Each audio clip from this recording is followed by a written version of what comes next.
11월 16일 정치회의 시작합니다. 민주당이 이재명 후보의 부인 김혜경 씨 사고를 둘러싼 가짜뉴스에 연일 강공을 펼치고 있습니다. 어디선가 조직적으로 유포했을 가능성이 높다며 내일 추가 고발에 나선다고 했는데요. 의혹을 제기한 국민의힘 배현진 의원에게도 사과를 요구하며 법적 대응을 시사했습니다. 이런 가운데 이 사진 속 주인공이 김혜경 씨냐 아니냐를 놓고 논란이 일었는데 민주당은 수행원이라며 보도 내용을 반박했습니다. 국민의힘 선대위 출범이 임박한 가운데 김종인 전 비대위원장이 총괄 선대위원장을 맡고 권성동 의원이 사무총장을 맡는 방안이 유력하게 거론됩니다. 초재선 의원들과 만난 윤석열 후보는 많은 의견을 들어야 해 서두르지 않는다고 했는데요. 홍준표 의원은 이준석 대표를 내치면 선거에서 진다며 김종인 전 비대위원장은 아날로그 시대에나 통한다고 쓴소리를 했습니다. 주가 조작 의혹을 받는 도이치모터스 권오수 회장이 구속기로에 놓였습니다.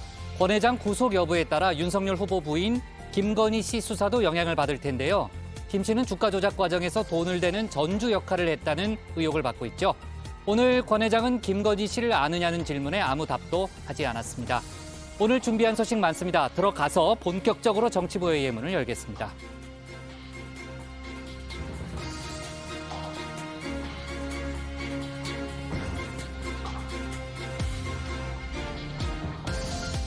국가대표 정치뉴스쇼 정치부의 시작하겠습니다. 오늘 회의는 신체커 박마커 류 실장 조멘토 백반장 그리고 정치부의 애청자 정의원분들과 함께하겠습니다.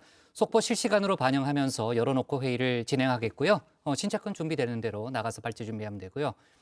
류 실장, 조금 전 이제 홍준표 의원 얘기를 들어보면 선대위에 들어갈 생각이 없는 모양이네요. 김종인 전 비대위원장에 대해서 아날로그 시대에나 통하는 사람이다 이렇게 좀 혹평을 했죠. 자, 그 얘기는 잠시 후에 저희가 톡쏘는 정치에서 해보는 걸로 하고요. 어제 이재명 후보가 홍남기 부총리를 강하게 비판했잖아요. 특히 이제 뭐 따뜻한 방안의 책상에서 정책을 만들고 있다 이렇게 좀 수위가 상당히 높은 표현이 있었는데 오늘은 윤호중 민주당 원내대표가 국정조사를 언급했다는 거죠.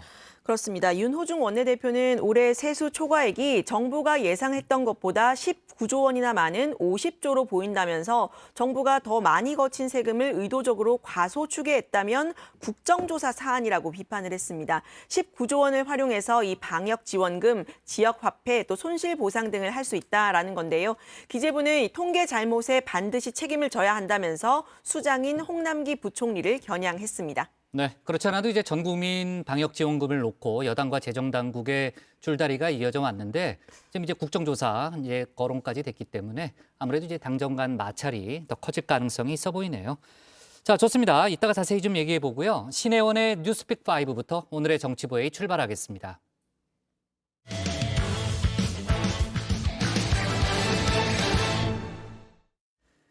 미국 바이든 대통령 취임 후 10달 만에 첫 미중 화상 정상회담이 오늘 열렸습니다.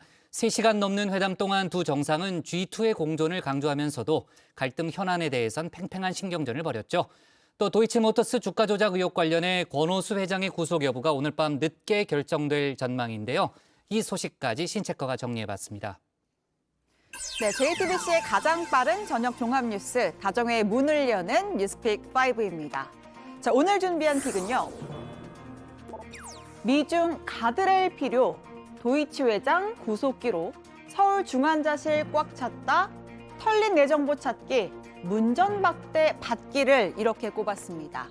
자, 첫 번째 픽입니다. 미국의 바이든 대통령과 중국 시진핑 국가주석이 드디어 첫 정상회담을 가졌습니다. 각각 안방인 미국과 중국에서 화상으로 마주했는데요. 바이든 대통령 취임 후 10개월 만입니다.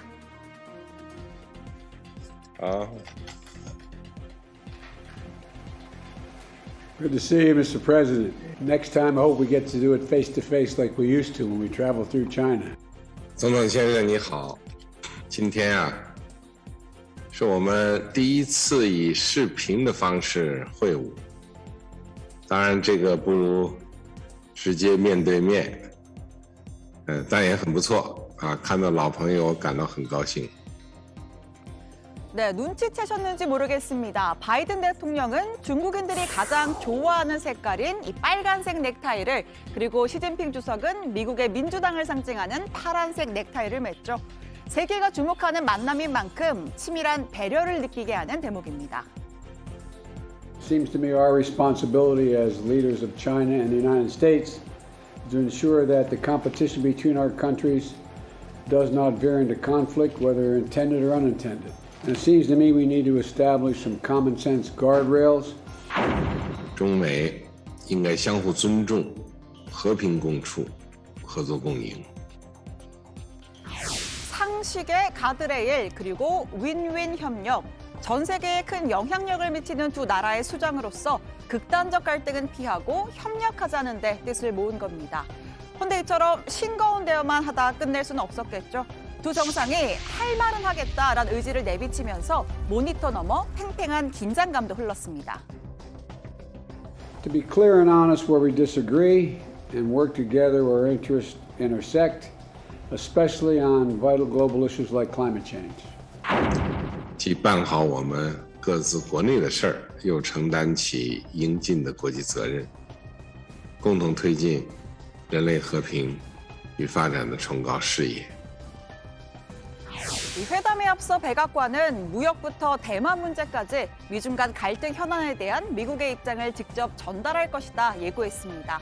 바이든 대통령은 각국은 규칙에 따라야 한다. 미국은 미국의 가치를 옹호할 것이라고 했습니다. 반면에 시진핑 주석, 각각의 발전을 촉진하면서 안정적인 관계를 만드는 게 국제사회를 위한 길이다. 이렇게 맞받았죠. 미국이 주도하는 대중국 압박 동맹을 두고만 보지 않겠다는 입장을 다시 한번 분명히 한 겁니다. 자, 이 두 정상, 오랜 정치 경험만큼이나 오랜 인연을 이어온 사이입니다. 2011년 각각 미국과 중국의 2인자, 부통령과 부주석 신분으로 중국에서 처음 만났습니다. 무려 엿새간의 일정을 함께하면서 베이징의 국수집도 가고 또 전통 찻집에서 공연도 함께 봤습니다. 이듬해에는 시 주석이 미국으로, 그 이듬해에는 바이든 대통령이 다시 중국으로. 자, 이렇게 쌓아온 10년간의 우정인데요.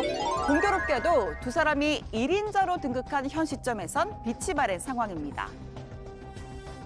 Let's get something straight. We know each other well. We're not old friends.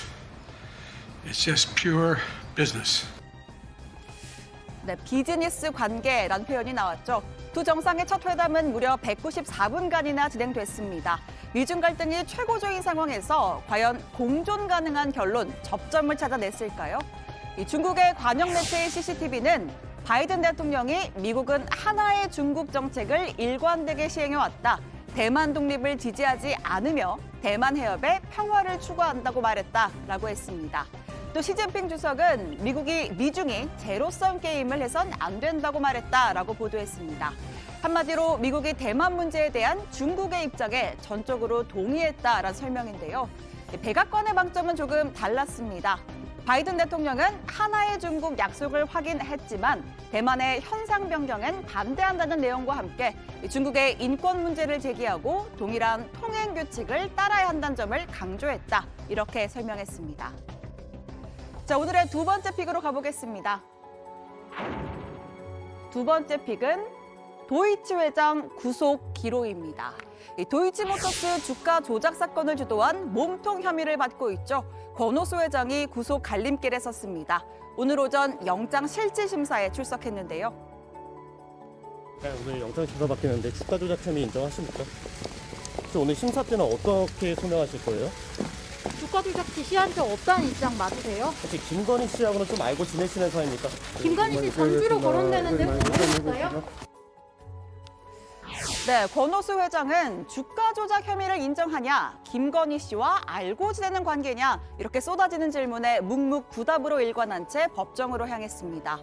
권 회장은 주가 부양을 위해서 회사의 내부 정보를 흘리거나 외부 세력을 소위 선수로 동원해서 주가를 띄운 혐의를 받고 있고요.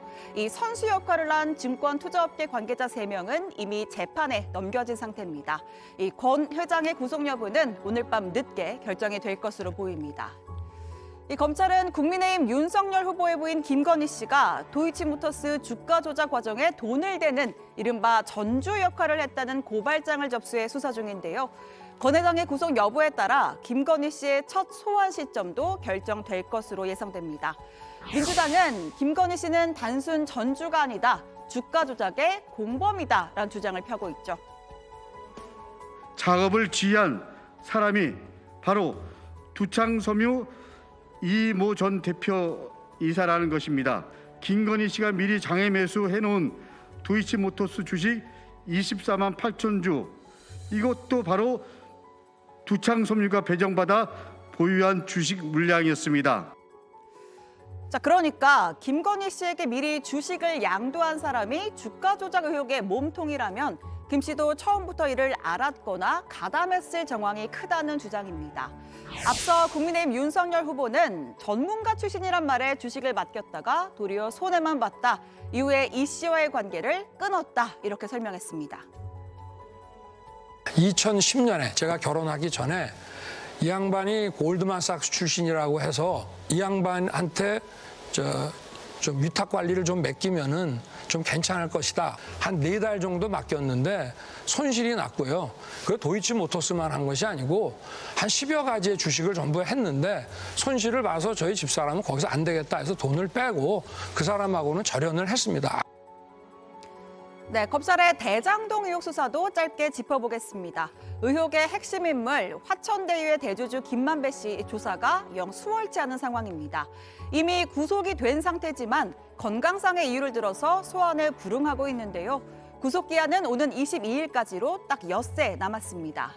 김 씨에 대한 조사가 충분해야만 곽상도 전 의원의 아들 퇴직금의 대가성 여부를 가릴 수가 있고 또 사건의 본질이라고 할 수 있는 대장동 사업의 윗선 추적이 가능하죠. 국민은 이미 검찰 수사에 대한 기대가 없다면서 꼬리 자르기 대신 즉각 특검을 실시해야 한다고 주장했습니다. 아마도 조금 있으면 김만배, 유동규 등 몇 명에 대한 기소하는 것으로서 꼬리 자르기 하겠죠. 민주당과 이재명 후보는 앞으로는 특검 도입하자고 하면서 뒤로는 꽁무니 빼고 숨기에 바쁩니다. 특검 거부하는 자가 바로 범인임을 다시 한번 상기시켜드립니다. 이상입니다. 네, 이어지는 픽 보겠습니다. 세 번째 픽은 문전박대 받기를입니다. 청와대 이철희 정무수석이 문재인 대통령이 퇴임할 때 문전박대 받기를 기대한다라고 말했습니다. 과연 어떤 맥락에서 한 이야기일까요? 그러면 저는 바르고 착한 대통령이라고 생각하거든요. 저는 개인적 소망이 하나 있는데요. 그 소망을 문전박대라고 표현합니다. 대통령이 퇴임하기 위해서 문 앞에 섰을 때 박수 받으면서 떠나는 대통령이 되면 좋겠다라는 그게 줄여서 문전박대입니까? 네. 네, 문전박대 박대가 모질게 군다는 그 박대가 아니라 박수 받으며 떠나는 대통령이란 의미였습니다. 이철희 수석은 임기 말 상대적으로 높은 지지율이 문재인 효과 때문이다라고도 했죠. 최근 문 대통령 딸 다혜 씨가 청와대 관저에서 거주하는 것을 두고 야권에서는 아빠 찬스란 비판이 나왔습니다. 본인 집은 팔아 시세 차익을 얻고 국민의 세금으로 운영하는 관저에 살고 있다는 지적입니다. 자, 이철희 수석, 이에 대한 청와대의 입장도 밝혔습니다.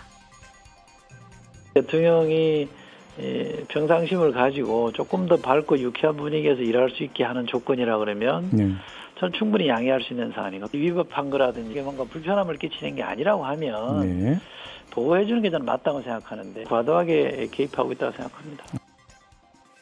네, 네 번째 픽으로 가봅니다. 서울 중환자실 꽉 찼다입니다. 위드 코로나 시행 2주 만에 수도권 중환자 병상 가동률이 정부의 비상계획 기준을 넘어섰습니다. 서울은 78.6%, 수도권은 76.1%, 모두 정부 기준인 75%를 뛰어넘었는데요. 위중증 환자 숫자로만 봐도 정부가 마지노선으로 제시한 500명에 딱 5명 밑까지 찼습니다. 수도권 중환자를 가급적 충청 이남 지역으로 이송하는 분산 작업을 펴고 있는데 이미 병상 대란이 현실화됐다는 평가입니다. 신규 확진자 수는 2,125명으로 일주일째 2,000명대를 기록했습니다. 환자 수가 증가함에 따라서 이 비중이 높아지는 것은 어떻게 보면 이제 자연스러운 일 또는 이제 명확한 일인 것 같습니다. 또 500명보다 환자가 발생할 가능성도 있다고 보고 아니면 다른 방역 자원을 확보하는 노력들을 하고 있습니다. 네, 마지막 픽은 털린 내 정보 찾기입니다. 아주 유익한 뉴스인데요. 해마다 1,200만 건의 개인정보가 유출된다고 하는데 내 정보가 털렸는지 안 털렸는지 미리 확인할 길이 없었습니다. 자, 오늘부터 개인정보보호위원회가 털린 내 정보 찾기 사이트를 운영합니다. 국민들이 많이 사용하고 계시는 아이디 패스워드, 즉 계정 정보에 대해서 지금 조합을 가지고 검색을 해보실 수가 있습니다. 80억 건 정도 되는 그 데이터들을 같이 저희가 정보를 활용을 하고 유출 이력이 있는지 없는지를 확인하고자 그렇게 저희가 서비스를 구현을 했습니다. 네, 지금 뒤로 보이시는 바로 이 페이지입니다. 이메일로 본인 인증을 한 뒤에 평소에 쓰는 아이디와 비밀번호를 입력하면 짜잔! 이렇게 옆에가 나와야 되는데요. 이렇게 유출 여부를 곧바로 확인해 줍니다. 유출 내역이 없습니다. 제 건데요. 다행히도 저는 털리질 않았습니다. 자, 우선은 아이디나 비밀번호 유출 여부만 확인할 수 있지만 향후에는 이메일 주소와 전화번호까지 범위를 확대해 나갈 방침이라고 합니다. 자, 여러분은 어떤 소식을 오늘의 원픽으로 꼽으셨나요? 들어가서 이야기해보겠습니다. 뉴스픽 5였습니다. 네, 도이치모터스 권오수 회장의 구속 여부, 아무래도 이제 윤석열 후보의 부인 김건희 씨 수사에 직접적인 영향을 줄 걸로 보이고요.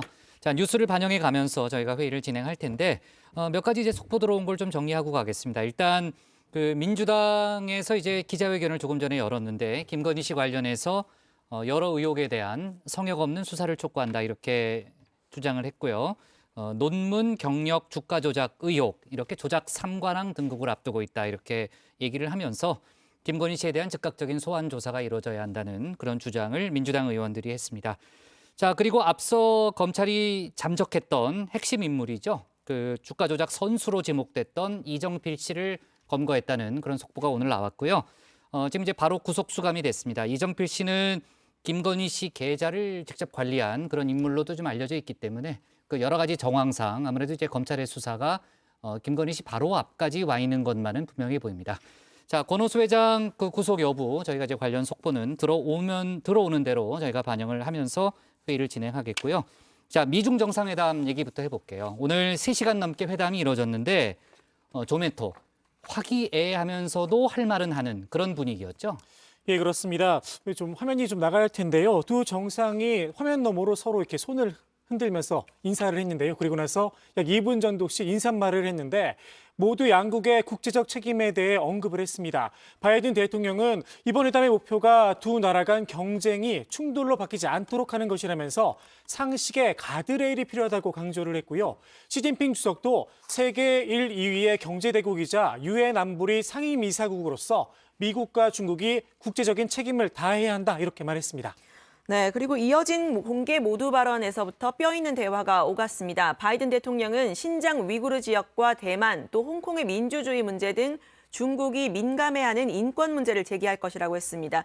여기에 대해서 시진핑 주석은 양국은 각자의 국내 문제를 잘 운영하고 또 상호 존중하고 협력해야 한다 이렇게 말을 했는데요. 중국이 이 내정 간섭이라고 반발하는 홍콩, 대만 문제에는 개입하지 말고 미국과 대등한 지위를 인정해 달라는 뜻으로 풀이가 됩니다. 합의문이나 공동성명 같은 게 나온 건 없어요? 네, 오늘 우리 시간으로 오늘 오전 9시 45분에 회담이 시작이 됐고요. 약 3시간 20분 만인 오후 1시 24분쯤 끝났습니다. 휴식 시간은 15분 빼면 실제 회담 시간은 약 3시간 정도가 되는데요. 이렇게 긴 논의에도 불구하고 공동성명 등의 합의문은 나오지 않았습니다. 대신 끝나고 나서 각자 브리핑은 한 거죠? 네, 중국은 관영 매체 CCTV를 통해서 회담 결과를 보도를 했는데요. 그 CCTV에 따르면 바이든 대통령은 미국이 하나의 중국 정책을 장기적으로 일관되게 시행을 해왔고 대만 독립을 지지하지 않는다고 밝혔습니다. 또 미국은 중국의 체제 전환을 추구하지 않고 중국과 충돌할 생각이 없다는 점을 분명히 한다고 강조했는데요. 이에 시진핑 주석은 중국의 완전한 통일은 모든 중화 자녀의 공통된 염원이라면서 만약 대만 독립 분열 세력이 도발하고 심지어 레드라인을 넘으면 우리는 부득불 단호한 조치를 취할 것이라고 말했다고 합니다. 백악관도 바로 성명을 냈죠. 네, 그렇습니다. 백악관은 성명을 통해서 두 정상이 이해관계가 일치하는 영역과 그렇지 않은 영역에 대해서 의견을 교환했다고 밝혔습니다. 바이든 대통령은 동맹국 그리고 파트너들과 자유롭고 개방적이며 공정한 국제 시스템을 발전시키고 보장할 것이라고 강조했다면서 미국은 하나의 중국 원칙에 전념하되 현상을 바꾸거나 대만 해협의 평화와 안정을 해치는 일방적인 시도에 대해서는 반대한다고 말했습니다. 또 여기서 하나의 중국에 대한 전제로 과거의 6항 보장 합의를 들었는데요. 여기에는 대만에 대한 제약 없는 무기 수출, 대만 주권의 사실상 인정, 대만에 불리한 양안 관계 협상 강요 금지 등이 담겨 있습니다. 네. 자, 미국이 중국을 압박하는 카드로 관세를 활용해 왔잖아요. 이번 정상회담을 통해서 향후 관세 완화 조치를 취할 수도 있다. 이런 관측이 나오고 있죠. 네, 그렇습니다. 오늘 회담에서요. 중국은 시진핑 주석의 바로 옆자리에 외교 참모가 아니라 이 미중 무역 협상 수석 대표인 류허 부총리를 앉혔습니다. 이 대미 무역 관세 인하가 회담의 가장 중요한 목표 중 하나다라는 걸 드러낸 것으로 보이는데요. 글로벌 타임스 등 중국 관영 매체들은 최근 미국이 인플레이션 등 경제 상황이 여의치가 않다면서 바이든 대통령이 이번 회담에 적극적일 수밖에 없고 중국과 협력하기 위해 완화된 무역 조치를 내놓을 가능성이 크다고 보도했습니다. 네, 그런데 이게 단지 중국에서만 나오는 희망이나 그런 이야기는 아니고요. 미국의 제닛 옐런 재무장관이 실제로 중국산 제품에 대해 관세를 인하할 가능성이 있다고 직접 언론 인터뷰에서 언급을 했습니다. We have said, the U.S. Trade Representative Catherine Tai has said that we're revisiting the Phase 1 trade deal and recognizing requests to reduce tariffs in some areas. So that's certainly something that's under consideration. 네, 최근 미국 내 물가 상승이 아주 심각한 수준이라고 합니다. 급격한 인플레이션에 반비례해서 바이든 대통령의 지지율은 좀 떨어지고 있는 상황이고요. 자, 옐런 장관은 관세를 낮추는 게 미국 내 물가 관리에 도움을 줄 수 있다면서 중국산 제품에 대한 관세 인하를 시사한 겁니다. 네. 자, 신체커 고른 오늘의 원픽은 뭡니까? 네, 언젠가 현장에서 정상회담을 취재하는 그날까지 네, 원픽 이렇게 잡겠습니다. 바이든 시진핑 첫 정상회담, 상식의 가드레일, 윈윈 협력해야입니다.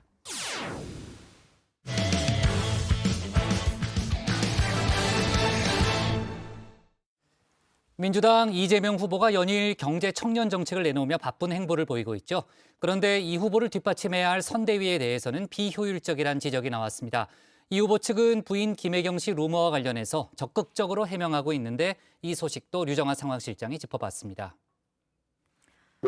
네, 우리 선조들의 지혜가 담겨있는 속담, 이 삶의 진리를 일깨워주는 것 같지만 뜯어보면요, 뜻이 완전히 반대인 것들도 많습니다. 예를 들면 이 빛 좋은 게살구와 보기 좋은 떡이 먹기도 좋다. 겉만 번지르르 하다라는 뜻과 또 보기에 좋아야 맛도 있다라는 뜻으로 서로 반대의 뜻이죠. 또 쇳불도 단 김에 빼라. 그러니까 빨리 실천하라는 속담이 있는가 하면 아는 길도 물어서 가라라고 신중함을 강조하기도 합니다. 결국은 상황에 맞게 써야 하겠죠. 뭉치면 살고 흩어지면 죽는다. 그리고 사공이 많으면 배가 산으로 간다라는 속담도 서로 반대의 뜻입니다. 뭉쳐야 산다면서 이 메머드급 조직을 꾸린 민주당 이재명 후보의 선대위 원팀을 강조를 했었는데요. 지금은 이 배가 산으로 가는 거 아니냐 볼멘 소리가 나왔습니다. 이재명 후보도 이 현장성을 강화해야 한다면서 한마디 했는데요. 제가 느끼기로는 기민함이 좀 부족하지 않으냐. 현장의 이 어려운 문제들에 대해서 또 해야 될 일들에 대해서 좀 더 민감하게 또 신속하게 반응하고 네, 초선 의원들도 나섰습니다. 경선 후보들을 모두 포괄한 이 대규모 선대위, 국회의원, 특히 다선 의원이 중심이라는 점을 쇄신해야 한다 이렇게 주장을 하고 나선 건데요. 현장의 목소리를 대변할 수 있는 외부 인재를 영입하여 전면 배치하고 이들에게 실질적 권한을 부여해야 합니다. 청년 정치인들이 선대위 활동을 주도하도록 해야 합니다. 당 선대위를 빠르고 날렵하고 활력 있는 조직으로 전환하는 것이 대선 승리를 위한 기초가 될 것입니다. 네, 이 10명의 초선 의원 명의의 기자회견, 이 중에 이재명 캠프 소속이 8명으로 대부분입니다. 결국은 이 후보 중심의 기동력 있는 선대위를 만들어야 한다, 이런 주문으로도 해석이 되는데요. 민주당 선대위의 과제, 일단은 지지율 반등을 꾀하는 거겠죠. 이렇게 벌어지고 있는 지지율을 높여야 한다는 겁니다. 목적은 같지만 방법은 조금씩 다르다고 할까요? 공동선대위원장을 맡은 우상호 의원은 선대위 발족식만 하고 발족은 안 된 것 같다 이렇게 쓴소리를 했습니다. 이 소수의 선대위 인원이 상시적으로 만나서 현안 대응에 적극적으로 기민하게 나서야 한다면서 송영길 대표 등을 지목했습니다. 지금은 딱 책임지고 송영길 선대위원장, 조정식 상임총괄본부장 이 두 라인이 쫙 돌아가야 되는데 그 옆에 있는 이제 각종 상임본부장들이 사실은 지금 준비된 대로 아침부터 저녁까지 계속 머리를 맞대고 여러 대책들을 논의하는 그런 시스템으로. 네, 본인도 공동선대위원장이지만 좀 말을 아끼고 있다 이런 이야기도 했는데요. 13명의 공동선대위원장 체제인 민주당, 머리만 많고 직접 일할 손과 발은 없다라는 지적입니다. 김종인 전 비대위원장 원톱 체제냐 아니냐, 또 전권을 줄 거냐 말 거냐를 놓고 논쟁 중인 국민의힘과는 대비된다는 지적도 나왔죠. 아예 국민의힘처럼 카리스마형 리더를 앞세워야 한다 이런 주장도 나왔습니다. 김종인 이름이 많이 왔다 갔다 하는데 그러면 민주당에도 그런 그립이 센 인물이 누가 있느냐?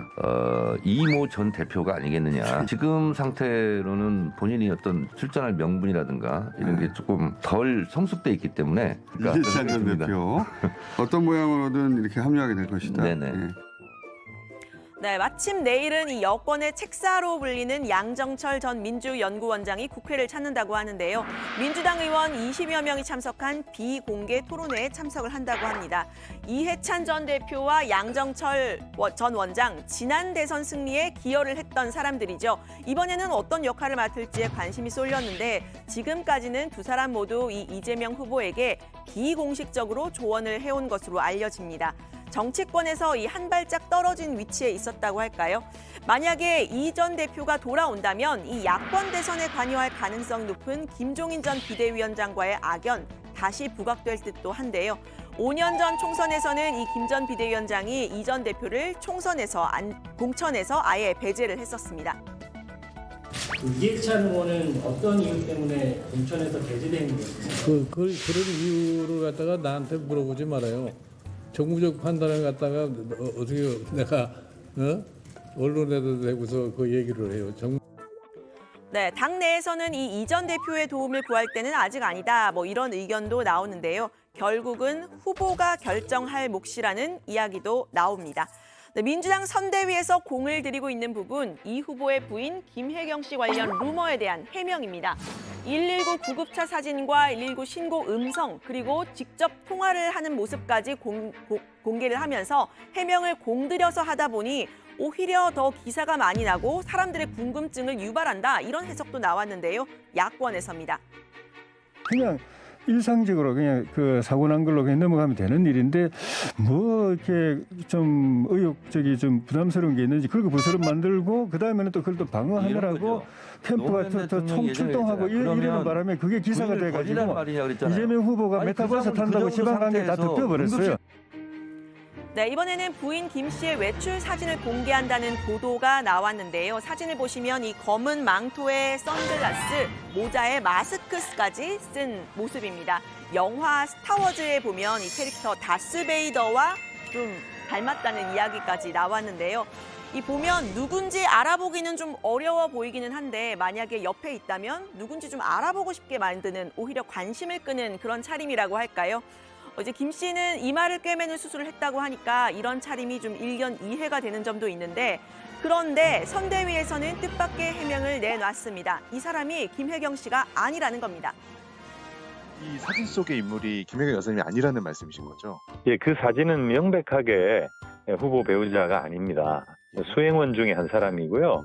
그래서 저희가 그 사실을 정확하게 고지를 하고 그 해당 언론사에 삭제 요청을 어제 밤부터 꾸준히 지금 하고 있는데 응하지를 않고 있습니다. 저희 굉장히 답답한 심정입니다. 네, 기자들의 과잉 취재가 예상돼서 이 김 씨가 아니라 수행원을 이런 차림으로 내보냈다, 이런 주장인데요. 실제로는 이 카키색 외투를 입고 이렇게 모자도 쓰지 않고 흰색 승용차를 이용했다라는 이런 사진도 따로 공개를 했습니다. 거의 뭐 007 작전을 방불케 하는데요. 실제로 몇몇 기자들은 김 씨의 집 앞에서 기다리다가 김 씨가 병원으로 갈 때 차량으로 따라 붙었고 스토킹 신고를 받고 출동한 경찰에게 제지를 받기도 했다고 합니다. 선대위의 배우자 실장인 이해식 의원은 국민의힘 배현진 의원에게 공식 사과를 요구하기도 했는데요. 무엇 때문이냐면 이 배 의원의 이 발언을 문제 삼았습니다.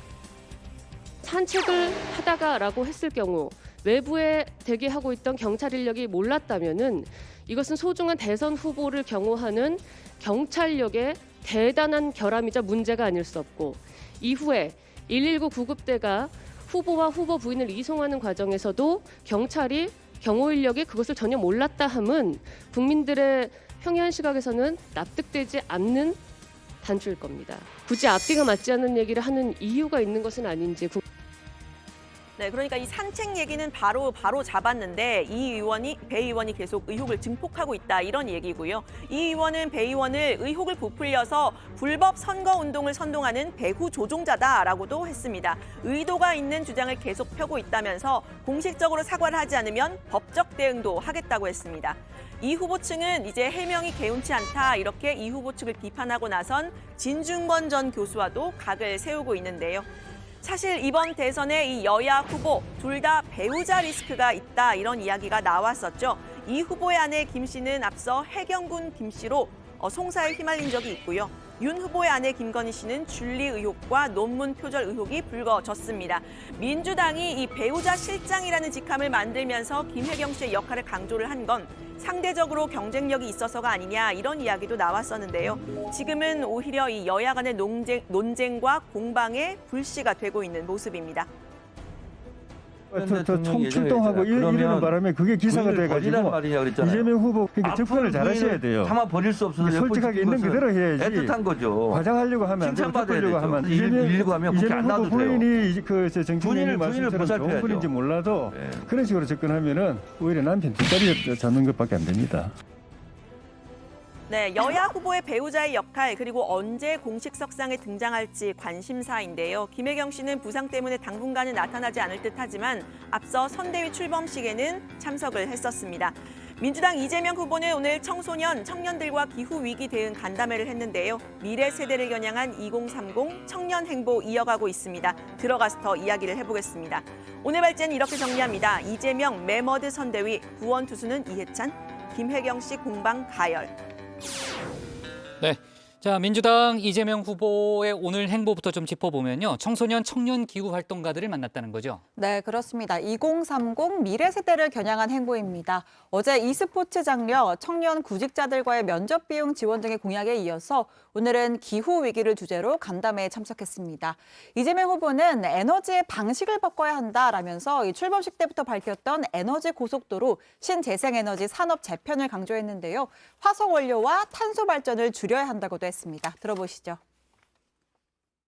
에너지 고속도로를 통해서 신재생 에너지에 기반한 산업 재편도 신속하게 만들어내고 거기에 대해서 신산업들도 좀 창출하고 과학기술에 기초한 더 좋은 일자리를 대량으로 만들어내는 그 반대 방향으로 각 지역에서 분권적 방식으로 소량의 에너지들을 여러 곳에서 대량 생산하고 네, 오늘 자리에서는 이 스케치북에 하고 싶은 이야기를 써서 촬영을 하기도 했는데요. 이 후보는 컨닝을 해도 되냐라고 하면서 옆 사람에게 친근하게 말을 걸기도 했습니다. 스케치북에는 우리의 미래는 환경, 미래 세대의 빚을 지우지 말자라고 썼는데요. 한 청년 활동가가 자신이 속한 청년단체가 석탄 발전소를 하는 기업을 찾아서 스프레이 칠을 하다가 2,300만 원의 벌금을 받은 일화를 전하기도 했는데요. 이재명 후보는 저도 전과자지만 공동체에서 협의된 룰을 일부 어겨가면서 주장을 세상에 알리는 일이 더 큰 효율이 있을 수도 있다. 이런 이야기를 하기도 했습니다. 네.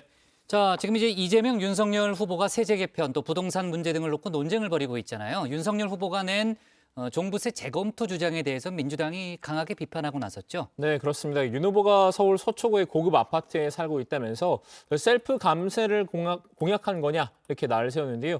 우리나라 종부세 과세 대상은 전체 인구의 1.7%라면서 윤 후보는 본인이 볼 혜택을 위한 전형적인 부자 감세 정책을 철회하시라고 목소리를 높였습니다. 윤석열 후보 부부 소유의 서초구 아크로비스타 아파트는 방 4개, 발코니 5개, 드레스룸까지 갖춘 62평대 최고급 아파트입니다. 시세 30억, 공시가액 15.6억 원의 고급 아파트에 부과되는 종합부동산세가 110만 원 수준인 것도 이해가 가진 않으나 윤석열 후보는 이마저도 이 종합부동산세마저 내지 않겠다는 셀프 감세 공약을 낸 것입니다.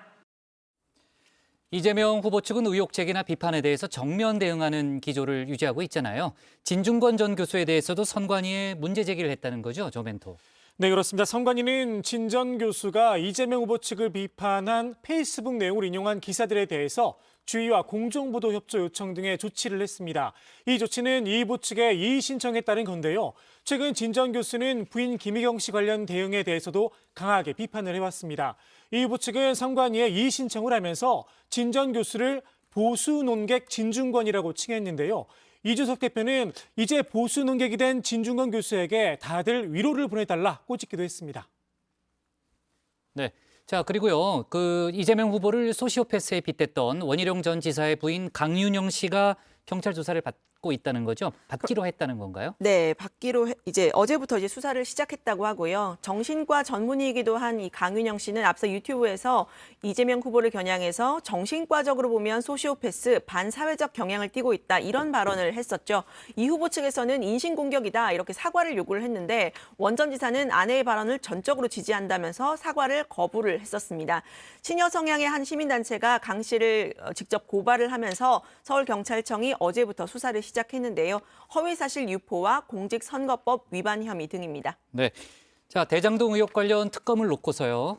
계속해서 공방이 이어져 왔는데 여야는 오늘도 신경전을 벌였죠. 네, 그렇습니다. 국민의힘은 특검 도입 강하게 주장했습니다. 어제 이재명 후보가 검찰 수사가 미진할 경우에 예외 없는 특검 도입을 말한 것을 들면서 원내대표 회담을 열고 즉각 특검 도입을 하자 이렇게 주장했는데요. 회동에 응하지 않고 있다, 민주당이 회동에 응하지 않고 있다 이렇게 날을 세웠습니다. 민주당과 이재명 후보는 앞으로는 특검 도입하자고 하면서 뒤로는 꽁무니 빼고 숨기에 바쁩니다. 똑같은 말 계속 반복하면서 마치 특검을 도입하는 것처럼 국민들을 속이고 있는 것입니다. 더 이상 거짓말하고 이중 플레이하면서 속임수 쓰지 마십시오.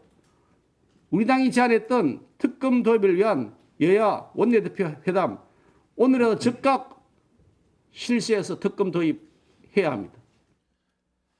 반면 민주당에선 화천대유의 뿌리라고 할 수 있는 부산저축은행 부실 수사를 겨냥했습니다. 김병우 의원은 윤 후보가 알선 수재와 배임 혐의를 받는 브로커 조우영 씨에 대해 봐주기 수사를 했다면서 비호 의혹을 제기했습니다.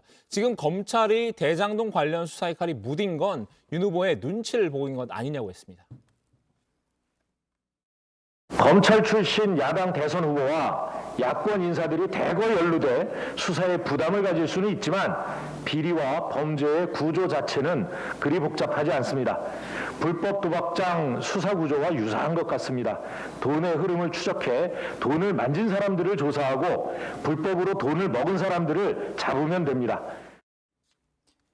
네, 자 민주당이 이제 김혜경 씨 관련 가짜 뉴스에 대해서 강공 드라이브를 펼치고 있죠. 어제 이제 안민석 의원은 윤석열 캠프가 연관돼 있을 거다라는 그런 의혹도 제기했는데 오늘 이제 김남국 의원 얘기를 들어보면 제보가 한 479건 정도가 들어왔는데 또 분석을 해보니까 어디선가 조직적으로 유포했을 가능성이 높다 뭐 이런 거고요. 내일 추가 고발에 나설 계획이다라는 그런 설명이었습니다.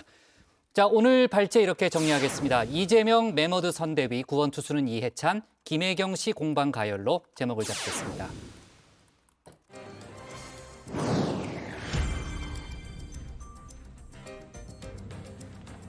놓쳐선 안 될 뉴스들을 쉽고 빠르게 전해드리는 백다혜의 이 시각 다정회입니다. 지금 시각 5시 13분인데요.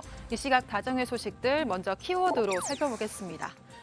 네, 오늘은 박준우 마커, 어떤 키워드가 정답일까요? 요새는 백반장의 패턴이 잘 이해가 안 되는 게 어제는 안 물어보더니 오늘 또 갑자기 저한테 물어봐요. 항상 텔레파시 통한 우리 신 셰프한테 물어보시는 게 어떨까요? 갑자기요? 네. 빨리 말해요. 네, 시간 알겠습니다. 없어요. 빨리 할게요. 네. 폭탄 테러? 땡. 오늘의 첫 번째 소식의 키워드는 수사 종결입니다. 네, 서울 서초구의 한 회사에서 발생한 이른바 생수병 사건과 관련해 경찰이 피의자 강모 씨가 인사불만으로 벌인 단독 범행으로 결론 짓고 수사를 종결했습니다. 네, 지난달 18일 직원 2명이 사무실 책상 위에 있던 생수병에 든 물을 마신 뒤 의식을 잃고 쓰러졌는데요.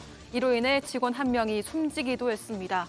이보다 앞서 강 씨와 룸메이트였던 직원은 사무실에서 음료를 마시고 병원 신세를 졌던 사실이 밝혀졌습니다. 사건 다음 날 무단 결근했던 강 씨는 집에서 숨진 채 발견됐는데요. 강 씨와 피해자들은 모두 같은 팀에서 근무했던 것으로 알려졌습니다. 경찰은 강 씨가 평소에 이들에게 업무상 불만을 품고 있었고 이것이 범행 동기로 보인다고 밝혔습니다. 다음 소식의 키워드는 을미사변입니다. 1895년 10월 일본 군인과 외교관 등이 명성황후를 시해하고 시신에 석유를 뿌려 불태운 사건이죠. 당시 을미사변에 가담했던 일본의 외교관이 사건의 경위를 직접 쓴 서한이 새롭게 발견됐습니다. 아사히 신문에 따르면 당시 조선의 영사관보였던 호리구치 구마이치가 한학자인 무이시 사다마츠에게 보낸 8통의 서한이 확인됐습니다. 그중 하나에는 명성황후를 시해한 경위가 상세하게 기록돼 있습니다. 호리구치는 시해 다음 날 쓴 편지에서 진입은 내가 담당하는 임무였다며 담을 넘어 왕비를 시해했다고 밝혔습니다. 또 생각보다 간단해 오히려 매우 놀랐다고 덧붙였는데요. 아사히는 당사자의 1차 자료가 나온 의미는 크다며 사건을 구체적으로 밝히는 중요한 열쇠가 될 것이라고 평가했습니다. 마지막 소식의 키워드 보겠습니다. 네, 폭탄 테러입니다. 현지 시간으로 지난 14일 영국 리버풀의 한 병원 주차장에서 택시가 폭발하는 자살 폭탄 테러가 발생했습니다. 다행히 택시기사의 기지로 테러범 1명을 제외한 사상자는 나오지 않았는데요. 테러범은 기사에게 당시 기념 행사가 진행 중이던 대성당으로 가줄 것을 요청했다고 합니다. 하지만 차가 막히자 인근 대형 병원으로 가달라고 목적지를 변경했는데요. 승객의 수상한 점을 눈치챈 택시기사가 목적지에 도착해 뒷좌석 문을 잠근 채로 탈출하면서 간신히 목숨을 건졌습니다. 경찰이 테러 관련 용의자 4명을 체포해 조사하고 있지만 정확한 범행 동기는 아직 밝혀지지 않았습니다. 한편 영국 정부는 테러 경보 수위를 심각 단계로 높였습니다. 지금까지 시각다정회 백다희였습니다. 네, 백반장 수고 많았고요. 다음은 조익신 멘토의 톡 쏘는 정치로 가겠습니다.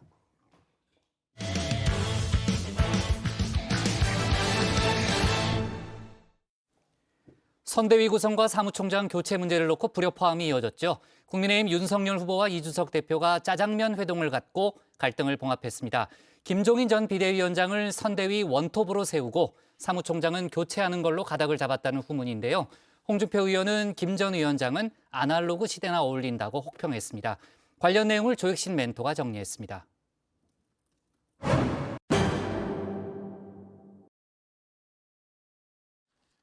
윤석열 후보와 이준석 대표, 선대위 구성 문제를 놓고 팽팽한 기싸움을 벌였죠. 먼저 여의도식 인사를 건넨 건 이 대표였습니다. 윤 후보가 선출되자마자 이른바 하이에나론을 꺼내든 겁니다. 김종인 전 비대위원장을 모셔야 한다는 명분을 내세워 캠프 재편을 요구한 건데요. 김 전 위원장도 이 대표의 주장에 힘을 실었습니다. 내가 무슨 허수아비 노릇은 할 수 없잖아. 일을 하게 되면은 어떠한 목표가 달성이 될 수 있도록 추진을 해야 되는데 그 목표 달성하는데 주변의 사람들이 거기에 같이 동조해서 따라올 수 있지 않을 것 같으면은 그런 사람이 뭐로 가요? 윤 후보 측도 가만히 있진 않았습니다. 사무총장 교체 카드로 맞불을 놨죠.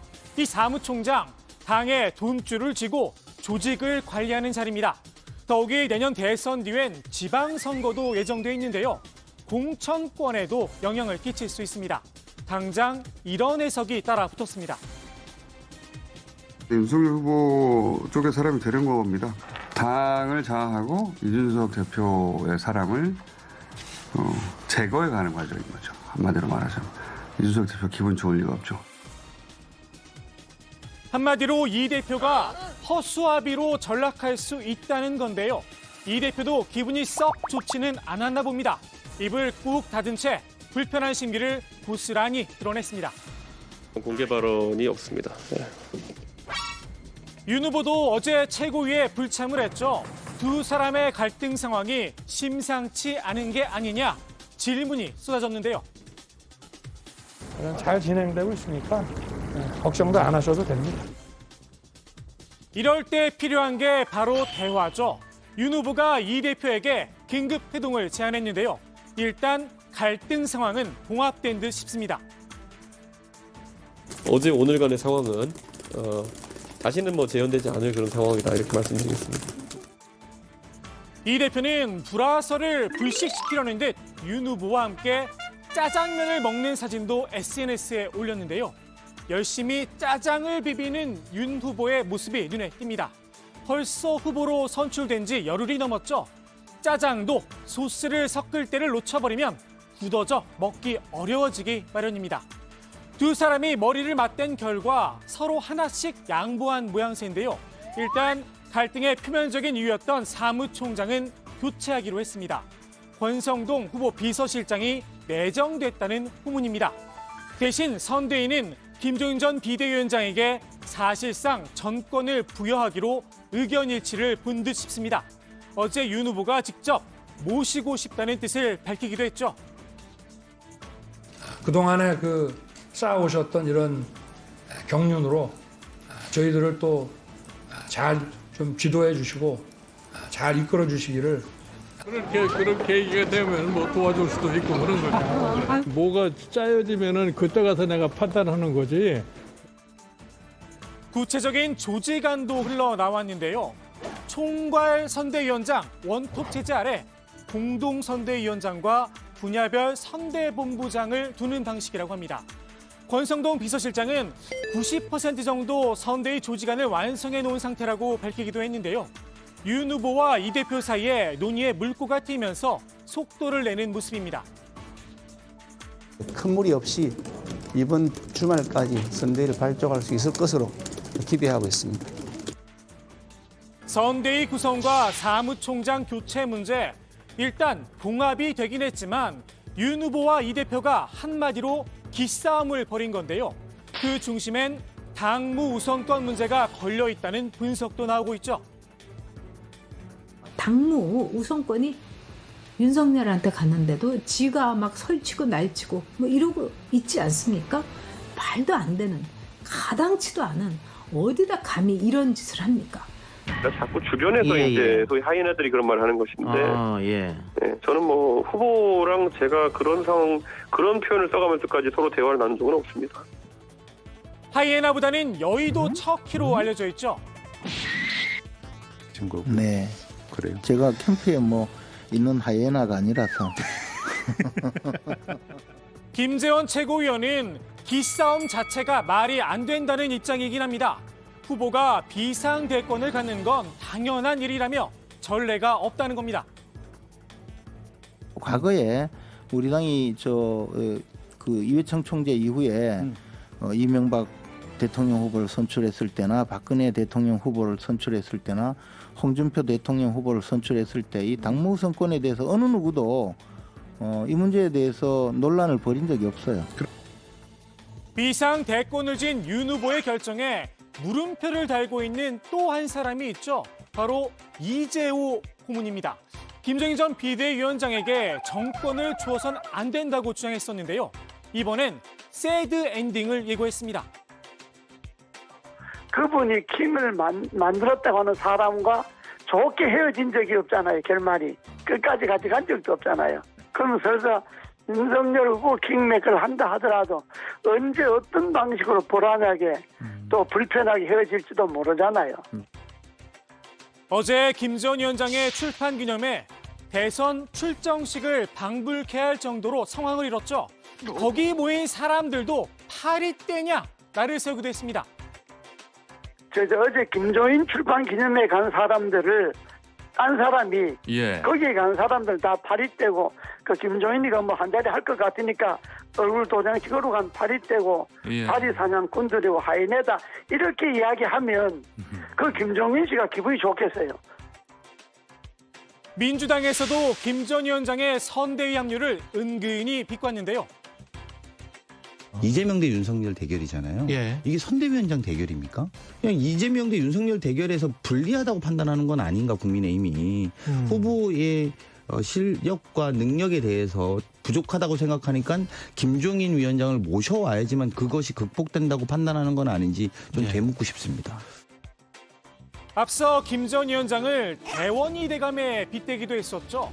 공세 수위가 조금은 낮아진 게 아닌가 싶기도 합니다. 윤 후보는 조만간 김 전 위원장을 만나 선대위 합류에 대한 확답을 받을 걸로 보이는데요. 문득 이런 생각도 듭니다.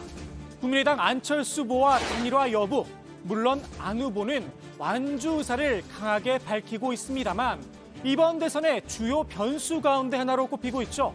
이 단일화 협상의 키, 당무 우선권을 쥔 윤 후보에게 있는 걸까요? 아니면 정권을 쥘지 모를 김 전 위원장에게 있는 걸까요? 오늘의 톡손 한마디 안철수 후보의 말로 대신합니다. 대통령 선거는 다른 선거와 달리 대통령 후보가 모든 걸 결정하는 선거입니다. 만약에 국민들께서 다른 사람에게 휘둘리는 사람을 누가 대통령감으로 생각하겠습니까? 네, 윤석열 후보와 이준석 대표의 갈등이 일단 이제 봉합이 되면서 내일쯤, 그러니까 이르면 내일 선대위 1차 인선안이 나올 수 있다는 얘기가 돌았고요. 관련 보도도 많이 나왔는데 윤석열 후보가 이 내용은 잘못된 보도다 이렇게 오늘 얘기를 했죠. 네, 윤석열 후보는 그 선대위 구성이 아주 늦지는 않지만 내일 발표할 상황은 아니라고 선을 그었습니다. 많은 분들의 이야기를 들어야 한다면서 다른 사람들의 의견을 들으면 점점 더 나은 의견들이 나오기 때문에 서두르지 않는다고 말했습니다. 윤 후보는 당 중심의 선대위 구성도 다시 한번 강조를 했는데요. 선대위 구성 철학은 많은 분들이 중지를 모아서 다 함께하고 당이 중심이 되는 것이라고 밝혔습니다. 당 밖에 정권 교체를 바라는 분들을 많이 영입하고 그분들의 도움을 받아가면서 한다는 원칙이란 겁니다.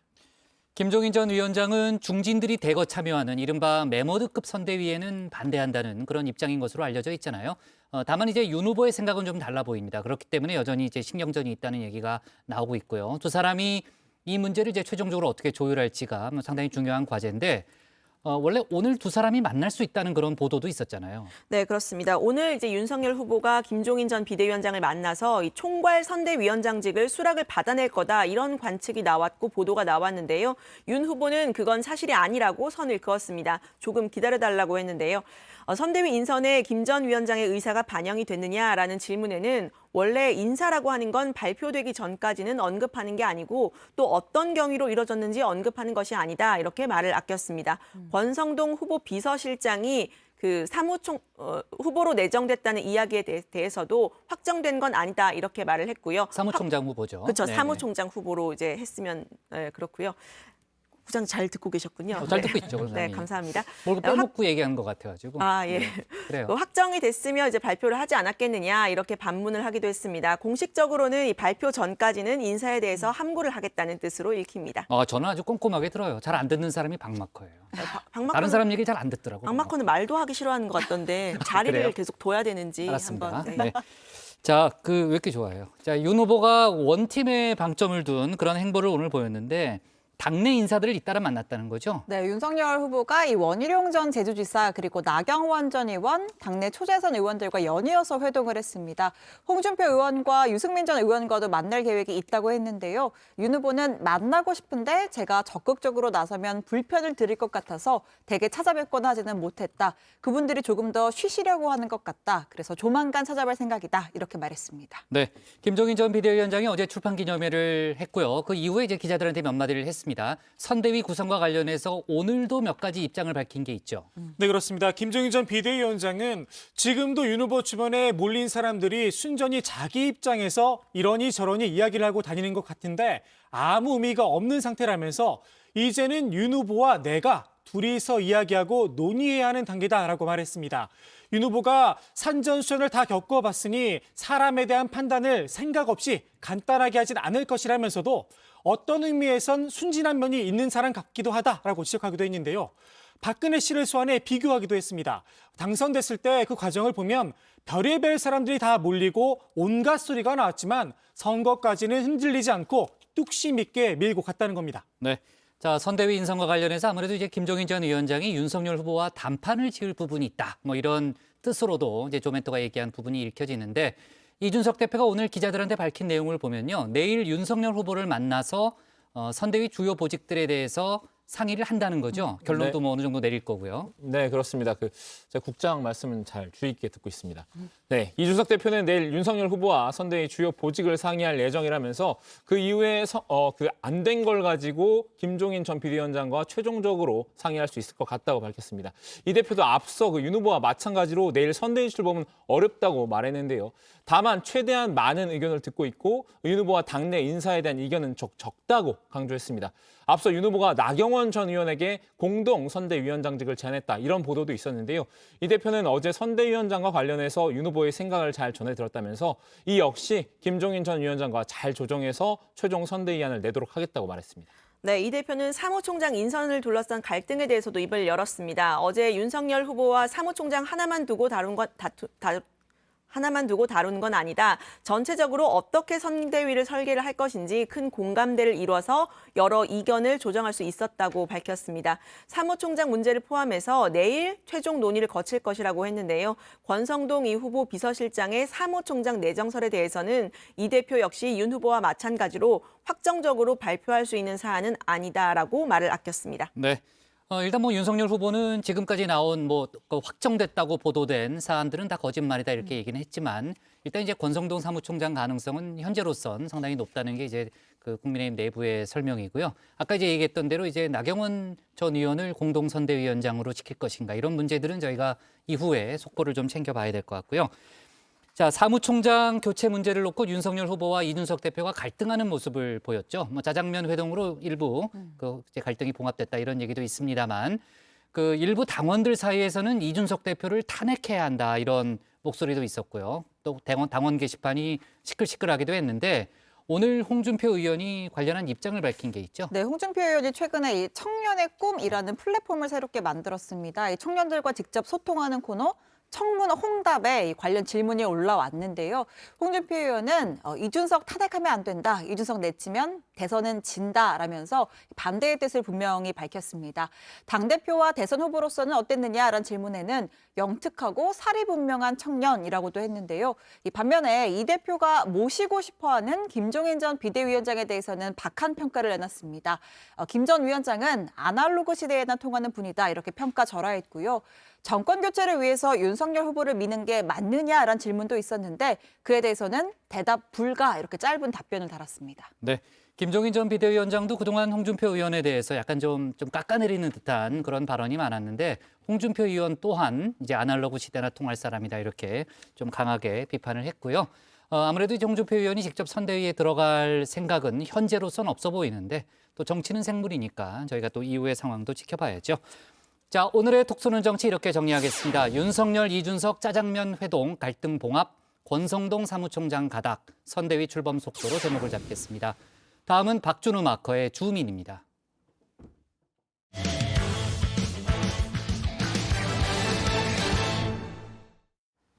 이번엔 제3지대 후보들 얘기를 짚어보겠습니다. 3명 모두 완주 의지를 다지고 있는데요. 단일화는 없지만 서로 간의 정책 공조는 가능하다. 이렇게 협력 가능성을 열어놓고 있습니다. 공통점이 있는 정책에 한해서 공조하겠다는 방침인데요. 박준우 마커가 주민에서 관련 소식 짚어봅니다. 정치권에서 이분법을 싫어하는 분들이 모인 곳이 있습니다. 바로 제3지대인데요. 사람이 컴퓨터도 아니고 굳이 0과 1로만 소통할 필요는 없겠죠. 가끔 0.35나 0.86100으로 소통해도 무방할 텐데요. 주민이 선정한 오늘의 인물, 제3지대 대선 후보인 김동연, 심상정, 안철수 후보 이렇게 3명입니다. 굳이 여야 중에서 고민하지 말고 이렇게 어도 봐달라고 외치고 있는데요. 사실 이 세 사람이 형성한 어지대 파이가 그리 크지는 않습니다. 현재로선 세 사람 모두 합쳐도 지지율이 양당에 크게 위협적이지 않기 때문입니다. 그러다 보니 부동층도 사표가 될 바에야 여야 둘 중 하나 선택하자 이런 심리인 듯한데요. 그래서 가장 궁금한 한 가지, 이 세 명이 힘을 합칠지 말지입니다. 대한민국의 기득권을 깨는, 기득권 공화국을 깨는 데 동의하고 기회가 넘치는 나라로 하겠다고 데 동의하고 여기서 기득권 깨는 것에는 자기 스스로의 기득권을 내려놓는 것도 포함해서입니다. 그런 생각이 또 진심이 있다고 하면은 만나서 대화하는 것에 대해서는 조금 더 주저하지 않겠다. 네, 이렇게 야와 여 사이에서 같은 어를 외치고 있다고는 하지만 이 세 사람의 발음이 똑같지만은 않습니다. 각기 다른 지향점이 있기 때문인데요. 이들에게는 그저 제3지대란 이유만으로 무조건 합치라 이런 것도 다소 폭력적으로 들리겠죠. 모두 다 완주를 주장하고 있는데요. 저는 완주할 생각입니다. 자신 없는 분들은 링에서 내려가야 됩니다. 완주를 하지 않을 생각으로 왜 나왔겠습니까? 3명 모두 완강한 태도죠. 그럼 이 3명이 손을 잡을 가능성은 아예 없는 걸까요? 글쎄요. 어쨌든 힘을 합칠 여지는 있는 것이죠. 안 후보는 일단 가능성을 열어두긴 했습니다. 다만 단일화는 아니라는 점을 분명히 했는데요. 힘을 합친다는 건 이 정책 공조 수준일 것이라고 선을 그었습니다. 언제 기회가 되면 서로 이야기를 하면서 공통적인 그런 그 정책이 있다면 정책 공조는 할 수 있는 것이라고 생각합니다. 김 전 부총리와 비슷한 맥락인데요. 아직 만나서 얘기를 나눠보진 못했지만 방향이 같으면 정책적으로 협력할 수도 있다는 취지입니다. 심상정 후보도 제3지대가 거대 양당 체제를 종식시켜야 한다. 이런 생각을 공유한다는 점을 인정했지만요. 다만 거기까지라고 했습니다. 사실 안 후보와 심 후보 목표만 같을 뿐 이념적 성향은 상당한 차이가 있죠. 결국 제3지대 단일 후보 선출은 어렵다는 의미인데요. 심 후보도 안 후보와는 힘을 합친다고 해도 공통 분모가 있는 정책에 한해서만 공조할 수 있다는 판단입니다. 그렇다면 이 세 사람의 정책 공통점 찾기가 중요해질 텐데요. 먼저 안 후보가 생각하는 심 후보와의 정책 공통 분모, 바로 연동형 비례대표제입니다. 한 신문과의 인터뷰에서 밝힌 건데요. 특히 연동형 비례대표제는 심 후보가 정의당 대표 시절 도입을 이끌어낸 제도죠. 하지만 거대 양당이 위성정당 창당이라는 편법을 동원을 하면서 그 취지가 퇴색됐던 바 있습니다. 심 후보의 마음을 잡고 싶은 이재명 후보도 이번엔 위성정당 창당을 사과하며 방지법을 마련하겠다라는 제안을 던졌는데요. 심 후보는 이번에야말로 연동형 비례대표제의 본래 목적을 되살리겠다며 의지를 다지고 있습니다. 이재명 후보가 그냥 막 던지듯 사과 한마디로 해결될 수 있는 문제가 아니라는 점을 분명히 말씀을 드립니다. 이 사안을 당론으로 하루빨리 입장을 밝혀주시기 바랍니다. 세 사람이 모두 의견이 일치하는 부분도 한 가지 있습니다. 이재명 후보의 전국민 재난지원금과 윤석열 후보의 자영업자 손실 50조 원 보상 지원 대책인데요. 제3지대의 공영 무기, 바로 양비론이죠. 양당 후보들의 대책은 모두 틀렸다고 입을 모았습니다. 내년에 반드시 반영돼야 되는 예산은 이재명 후보의 뜬금 위로금도 윤석열 후보의 뒷북 손실보상금도 아닙니다. 22년 예산에 최우선적으로 편성돼야 될 예산은 위드 코로나 종합플랜 예산입니다. 안 후보는 윤 후보가 말한 자영업자 소상공인 집중 지원까지는 동의했지만요. 그 방식은 틀렸다고 봤습니다. 전 국민 재난지원금은 반대합니다. 네. 어려운 소상공인에게 집중해서 줘야 됩니다. 네. 그런데 그 과정도 실제로 피해를 받은 그 액수를 산정을 하고 그리고 어떻게 재원 조달할지 방법을 찾아서 그것을 발표를 해야지. 네. 윤 후보처럼 미리 50조를 약속해놓고 그걸 나눠주기 식으로 100일 후에 나눠주겠다. 이런 방식은 저는 잘못됐다고 생각하는 것이죠. 김 전 부총리는 양당 후보 모두 이 포퓰리즘에 매몰돼 있다라고 지적했는데요. 보다 실무적인 입장에서 두 후보가 제시한 방안은 실행 자체가 불가하다고 주장했습니다. 지금 초과 세수를 활용하는 것도 지금 맞지 않고 왜냐하면 초과 세수가 뭐 몇십조가 나오든 법적으로 그 용도가 정해져 있어요. 50조 원의 국초를 발행한다고 하는 것은 너무나 상식적이지 않은 얘기입니다. 이 돈이면 거의 대한민국 예산의 한 8, 9% 해당하는 돈이거든요. 마지막으로 안 후보와 김 전 부총리만 통한 사안도 있는데요. 우연히도 오늘 엇비슷한 내용의 공약을 함께 발표를 했습니다. 먼저 김 전 경제부총리는 공무원 개혁, 국가 균형 발전 전략에 이은 3호 공약을 내놨는데요. 공약의 주제는 교육개혁이었습니다. 골자는 학생부 종합전형 폐지와 수능 2회 실시였습니다. 학생부 종합 전형은 폐지하고 수시는 내신 중심으로 단순화하겠습니다. 수능은 2회 실시 뒤 고득점을 반영하겠습니다.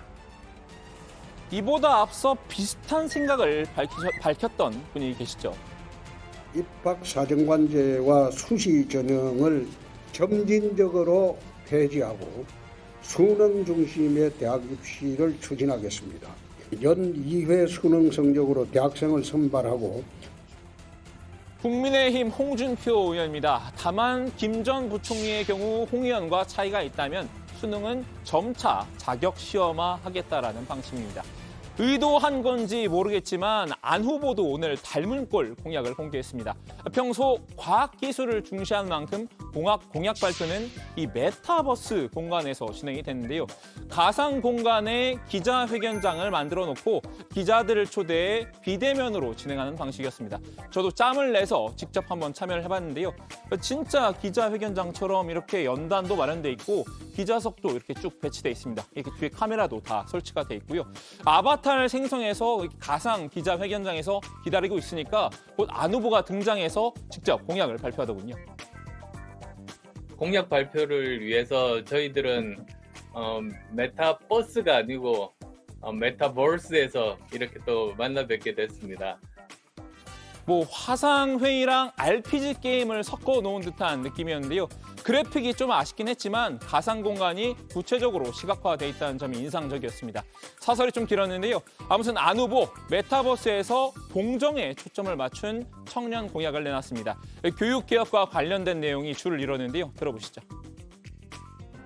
대학 입시에서 부모 찬스의 수시 전면 폐지하고 수능과 내신으로 평가하는 정시 전형으로 전면 전환하겠습니다. 여기서 없애겠다는 수시 제도는 다름 아닌 학종을 가리키는 것으로 보이는데요. 계기가 조국 사태 때였던 것 같습니다. 그래서 이게 얼마나 학종이 불공정한 것인가. 그 부모 찬스의 대표적인 게 돼버렸지 않습니까? 그러면서 급속하게 이 정부도 수능 쪽으로 방향을 틀었는데요. 그래서 지금 제 생각은 크게 보면 이렇습니다. 사회적인 약자나 특기자에 대해서는 범위를 좀 더 확대하고 대신에 이제 나머지 학생들에 대해서는 이 학종은 폐지하고 전부 수능으로 가자. 제3지대에서 활동하다 보니 김 전 부총리와 텔레파시라도 통한 걸까요? 수능 이외의 시행 공약도 둘 모두 판박이었습니다.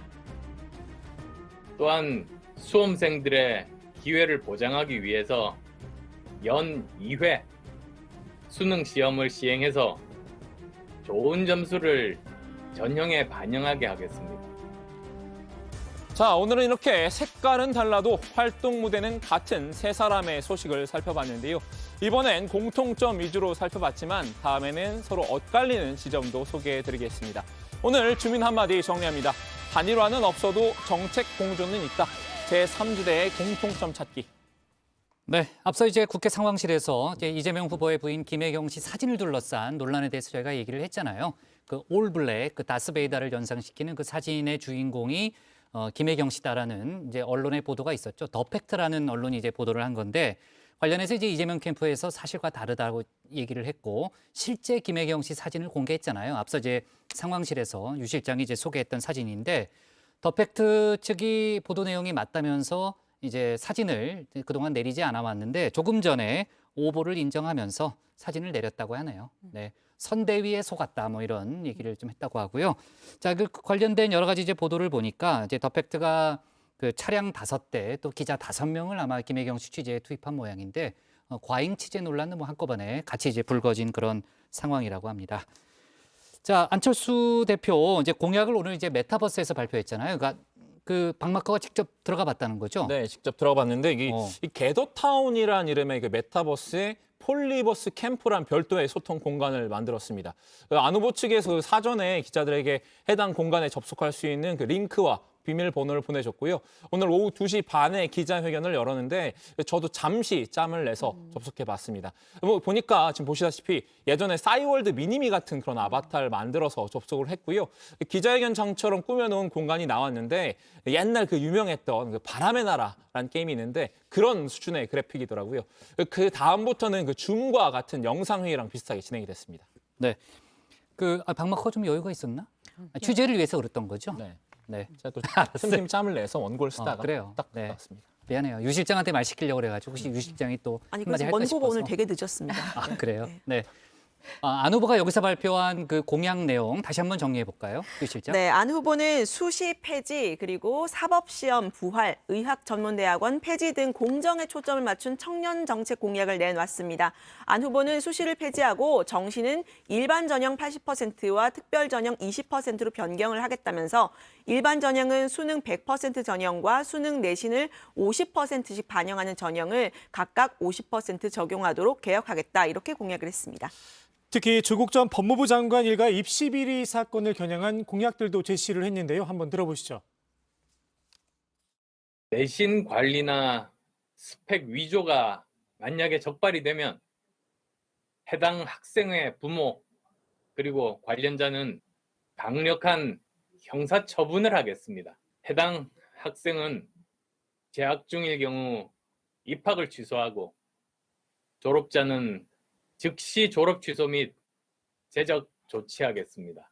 이제 더 이상 대한민국에서 제2의 조국 자녀는 존재할 수 없을 겁니다. 안 후보는 또 사실을 부활해 한 해 뽑을 전체 변호사 정원의 20% 이상을 사시 통과자에게 배정하겠다면서 법조 인력 충원의 다양성을 확보하고 개천에서 용이 나는 사회를 복원하겠다고 주장을 했습니다. 이어 의전원을 폐지하겠다면서 부모의 사회, 경제적 지위가 의사 자격을 보장하는 일은 앞으로 다시는 없을 것이다 밝히기도 했습니다. 네, 오늘 그 서울시 의회에 오세훈 서울시장이 출석했죠. 지난 9월인가요? 서울시 의회 시정 질문 당시 이제 오세훈 시장이 퇴장을 했잖아요. 그 이후에도 상당히 이제 불편한 기류가 있었는데 오늘 시위에서 다시금 논쟁이 벌어졌습니다. 오 시장과 시의원들 간의 일종의 기싸움 2차전이었다는 거죠? 그렇습니다. 오세훈 서울시장이 지난 9월에 서울시의회 시정 질문 당시에 퇴장했던 일을 놓고 2차전 설전이 벌어진 겁니다. 오 시장은 당시에 모욕적인 느낌을 받았다라면서 앞으로 답변을 구걸하지 않겠다 이렇게 이야기를 했습니다. 앞서 오 시장은 지난 9월 3일에 열렸던 시의회 임시회에서 민주당 소속 이경선 의원으로부터 제대로 된 답변 기회를 얻지 못하자 본회의장을 퇴장했던 바 있습니다. 서울시의회 민주당 소속 문장길 의원은 오늘 오전 시정 질문에서 이 문제를 다시 꺼내 들었는데요. 문 의원은 당시 의장단은 오 시장의 사과를 전제로 회의를 속개했지만 오 시장은 의원들만 시민들의 대표가 아니고 나 역시 1000만 시민의 대표이니 존중해달라. 다시는 이런 일이 생기지 않도록 해달라. 사과해달라는 말을 했다면서 오 시장이 정면으로 권력 분립 원칙을 위반한 것이라고 주장했습니다. 오 시장은 당시 이경선 의원이 인신을 공격한 듯한 모욕적인 발언을 했다면서 이제 답변 기회를 드릴까요 말까요? 안 듣겠습니다. 하고 내려갔는데 그때 느끼기를 나를 조롱하고 있구나 받아들일 수밖에 없었다고 회상했습니다. 네. 자, 민주당 고민정 의원이 경희대 국제 캠퍼스를 분교로 지칭했다가 논란에 휩싸였잖아요. 모교 평가절하라는 그런 비판이 있었는데 본인이 동의할 수 없다 이렇게 글을 올렸죠. 네, 앞서 고 의원은 지난 13일에 페이스북에 블라인드 채용을 의무화하는 공공기관 공정채용법 제정안 발의를 예고를 했습니다. 그러면서 저는 당시 분교였던 경희대학교 수원 캠퍼스를 졸업을 했지만 이 블라인드 채용 덕분에 이 자리까지 오게 됐다 이렇게 쓴 겁니다. 그러면서 재학생과 졸업생들로부터 비판을 받았는데요. 이 분교라는 표현을 두고 학교를 평가절하했다 이런 항의를 받은 겁니다. 경희대 수원 캠퍼스가 이름을 국제 캠퍼스로 바꾸고 2011년에는 서울 캠퍼스와 통합했다는 점을 들었습니다. 네, 이에 고 의원은 당시 저뿐만 아니라 꽤나 많은 선후배들은 소위 원하는 기업에 입사하는 것이 쉽지 않았다. 취업에 어려움을 겪었던 것이 현실이었다.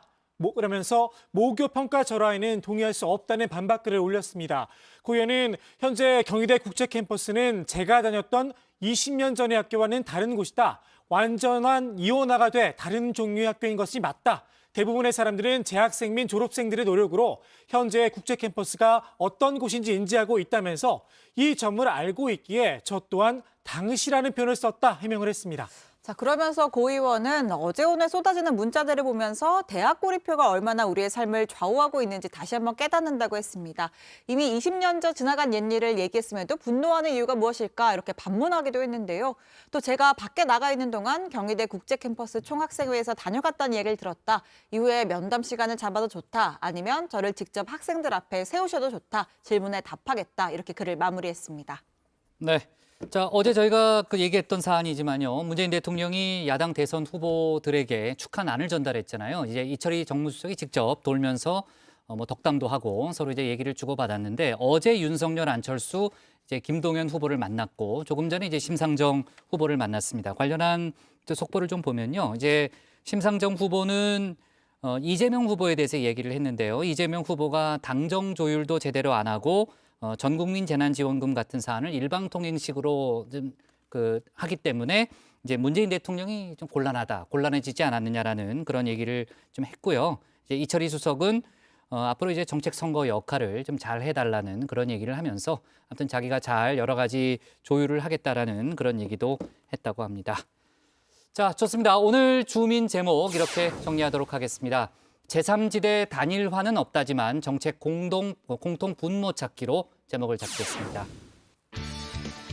네, 오늘 정치부에는 여기까지입니다. 자, 국민의힘 관련한 속보도 내일 좀 많이 들어올 거고 또 민주당도 지금 상당히 발빠르게 움직이고 있으니까요. 이제 반장들이 아니죠. 이제 운영진들이 잘 체크해주기 바라고요. 500원 벌금입니다. 500원. 네. 오랜만에. 네. 자, 좋습니다. 저희는 내일 오후 4시 반에 다시 찾아뵙겠습니다.